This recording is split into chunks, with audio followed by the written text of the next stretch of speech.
patnubay at gabay ng magulang ang kailangan. Maaaring may masiselang tema, lengguwahe, karahasan, sexual, horror o droga na hindi angkop sa mga bata.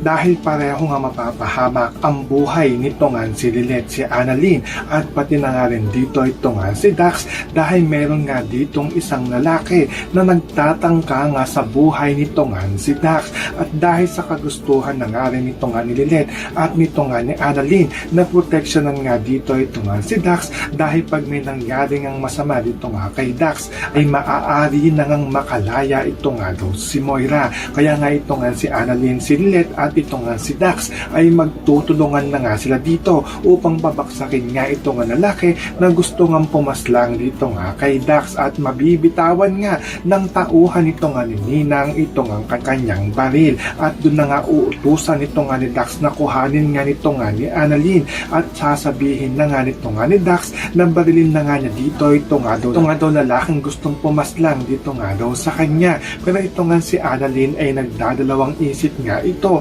dahil hindi naman ito gumagamit nga ng baril at hindi pa nga ito nakakapaslang ng tao. So pakakaabangan nga natin dito kung mababaril nga ba nito nga ni Annalyn ito nga ng lalaking gustong pumaslang dito nga kay Dax. Yan ang ating mga pakakatutukan at pakakaabangan dito nga lang sa Abot Kamay na Pangarap.